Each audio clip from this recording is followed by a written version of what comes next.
Hi, this is Mardy once again and welcome to my channel.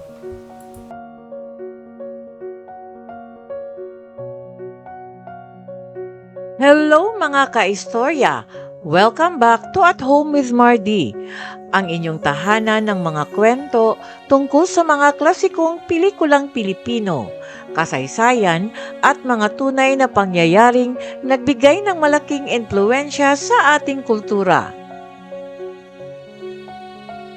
Bago tayo magsimula, gusto ko munang magbigay ng isang espesyal na shoutout at taus-pusong pasasalamat kay Sonny Sarsali. Maraming salamat po sa patuloy ninyong panunood ng aking mga videos at sa paglalaan ng oras para mag-iwan ng inyong mga comment. Napakalaking inspirasyon po sa akin ang inyong suporta at nakakatulong ito upang mas pagbutihin ko pa ang paggawa ng mga content tungkol sa kasaysayan ng pelikulang Pilipino. Sana ay patuloy ninyo akong samahan sa ating mga susunod na kwento. At sa lahat ng ating mga viewers at subscribers, maraming salamat sa inyong walang sawang suporta. Ngayong araw, pag-uusapan natin ang isa sa pinakadakilang obra sa kasaysayan ng Philippine cinema, Maynila sa mga kuko ng liwanag na ipinalabas noong 1975. Mahigit 50 taon na ang lumipas, ngunit nanatili pa rin itong isa sa pinaka-pinag-aralan at pinaka-pinupuring pelikulang Pilipino sa buong mundo. Ano ang dahilan kung bakit hanggang ngayon ay itinuturing itong isang obra maestra? Samahan ninyo ako habang ating tuklasin ang 7 verified facts tungkol sa pelikulang ito. If you are new to my YouTube channel, please don't forget to like, comment, and subscribe. At para updated kayo sa mga susunod kong videos, please click the bell notification below. At sana po, don't skip the ads and please watch until the end of my video. Fact number 1, base ito sa isang award-winning novel. Alam ba ninyo na ang Maynila sa mga kuko ng liwanag ay hango sa isang award-winning na nobela? Ito ay batay sa nobelang Sa Mga Kuko ng Liwanag na isinulat ng batikang manunulat na si Edgardo M. Reyes. Bago pa man ito naging isang aklat, unang nalathala ang kwento bilang isang serialized story noong dekada 1960 at agad na nakakuha ng atensyon ng maraming mambabasa. Sinundan ng kwento ang buhay ni Julio Madiaga, isang simpleng binatang probinsyano na naglakbay patungong Maynila upang hanapin ang kanyang kasintahang si Ligaya Paraiso. Ngunit sa kanyang paghahanap, unti-unti niyang nasaksihan ang malupit na katotohanan ng buhay sa lungsod, ang matinding kahirapan, pagsasamantala sa mga mahihirap at ang unti-unting pagkawala ng pag-asa. Ang kanyang paglalakbay ay hindi lamang paghahanap sa taong mahal niya, kundi isang masakit na pagharap sa realidad ng lipunang kanyang ginagalawan. Fact number 2, direktor nito ang national artist na si Lino Brocka. Ang Maynila sa mga kuko ng liwanag ay idinirehe ng national artist for film na si Lino Brocka, na kinikilalang isa sa mga pinakadakilang filmmaker sa kasaysayan ng Philippine cinema.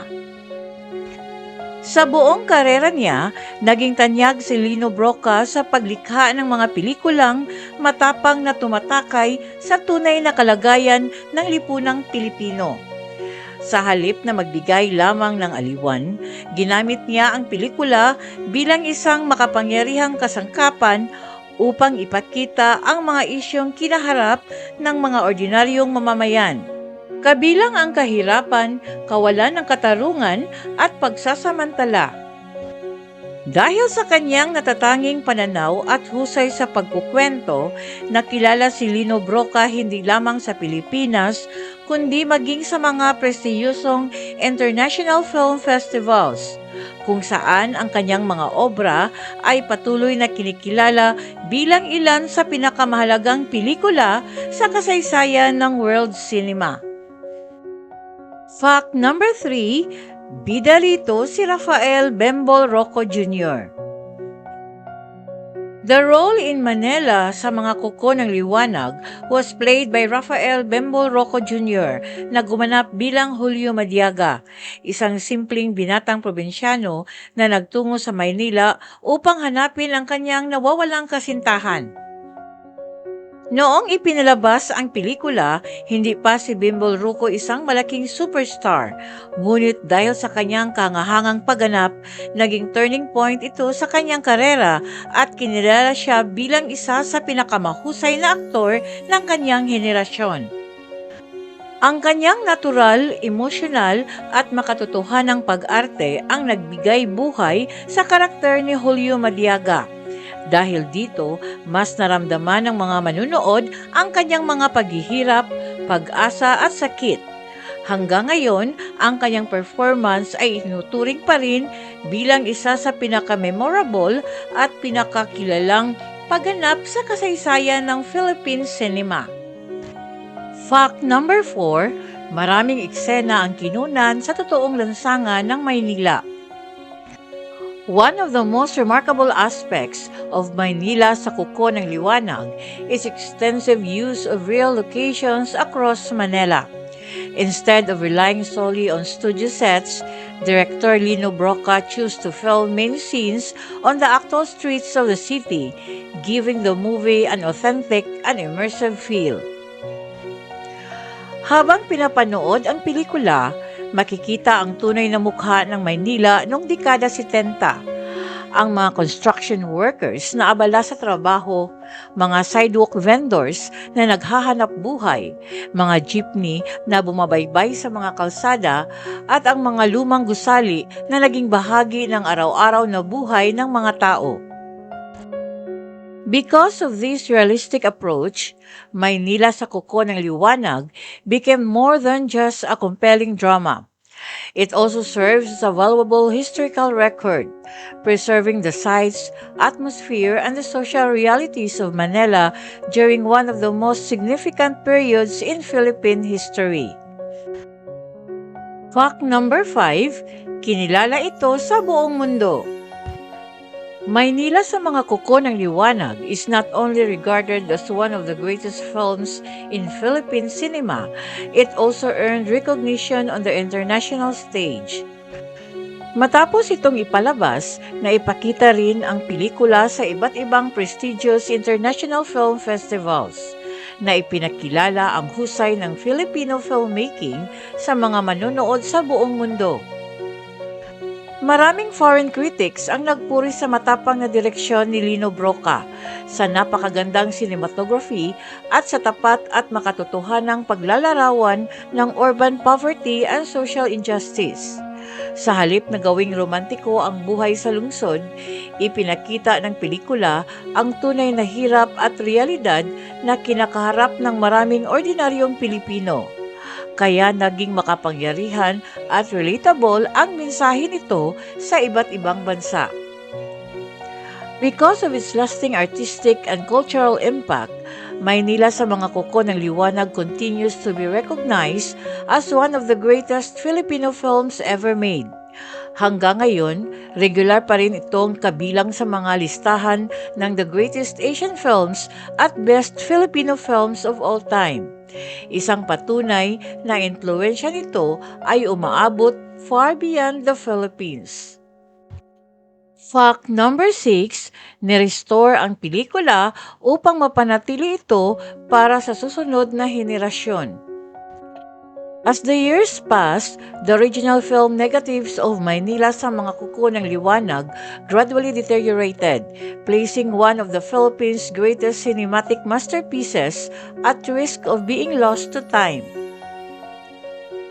Upang mapangalagaan ang mahalagang cultural treasure na ito, isinailalim ang pelikula sa isang meticulous digital restoration sa pamamagitan ng ABS-CBN Film Restoration Project kasama ang kanilang restoration partners. Maingat na naibalik ang kalidad ng larawan at tunog habang pinanatili ang orihinal na artistic vision ng pelikula. Thanks to these preservation efforts, a new generation of viewers can now experience Maynila sa mga kuko ng liwanag in its restored version. Dahil dito, patuloy na nabibigyang buhay ang isa sa pinakamahalagang obra ng Philippine cinema at naipasa ang kalagahan nito sa mga susunod pang henerasyon. Fact number 7, itinuturing itong isa sa pinakadakilang pelikulang Pilipino sa kasaysayan. More than 5 decades after its original release, Maynila sa mga kuko ng liwanag continues to be regarded as one of the greatest Filipino films ever made. Hanggang ngayon, nanatiling buhay ang impluwensya nito at patuloy itong nagbibigay inspirasyon sa mga manunood, filmmakers at film scholars. Even today, the film is still studied in universities, ginagamit sa mga film studies courses at pinapanood ng mga aspiring filmmakers bilang isang masterclass sa storytelling, filmmaking at social realism. Ang mga tema at mensahe nito ay nanatiling makabuluhan at relevant kahit lumipas na ang mahigit 5 dekada. Many film historians and critics believe that Maynila sa mga kuko ng liwanag is more than just a cinematic masterpiece. It is a vital document of Philippine society. Sa pamamagitan ng tapat at makatotohanang paglalarawan nito sa buhay at pakikibaka ng mga ordinaryong Pilipino. Patuloy nitong ipinapaalala ang isang mahalagang bahagi ng ating kasaysayan at nagbibigay inspirasyon sa mga bagong henerasyon na mas maunawaan ang realidad ng lipunang Pilipino. Ang Maynila sa mga kuko ng liwanag ay higit pa sa isang drama. Isa itong makapangyarihang salaysay tungkol sa pangarap, pag-ibig, kahirapan at ang matinding epekto ng hindi pantay na lipunan. Kahit ilang dekada na ang lumipas, nanatili pa rin itong napapanahon dahil marami sa mga isyong ipinakita nito ay patuloy na nararanasan ng maraming Pilipino hanggang sa kasalukuyan. Bago tayo magtapos, gusto kong marinig ang inyong opinyon. Sa inyong palagay, bakit kaya nanatiling makapangyarihan at relevant ang Maynila sa mga kuko ng liwanag kahit mahigit 5 dekada na ang lumipas? Sa tingin ninyo, gaano na kalaki ang pinagbabago ng ating lipunan mula noong 1975? O sa palagay ninyo, marami pa rin ba tayong makikitang mga isyu sa pelikula na naranasan pa rin natin hanggang ngayon? Ibahagi ang inyong mga saloobin sa comment section. Excited akong basahin ang inyong mga opinyon at baka ang inyong insight pa ang maging simula ng isang magandang talakayan sa ating community. Maraming salamat sa inyong panonood. Kung nagustuhan ninyo ang vlog na ito, paki-like, i-share at huwag kalimutang mag-subscribe sa At Home with Mardy. Abangan ang ating susunod na episode tungkol sa isa na namang klasikong pelikulang Pilipino at sa mga nakakagulat na verified facts sa likod nito. Hanggang sa muli, ingat po kayo, God bless at maraming salamat. Before we say goodbye, here's an inspirational quote to reflect on until our next vlog. Your mind is a powerful thing. When you fill it with positive thoughts, your life will start to change.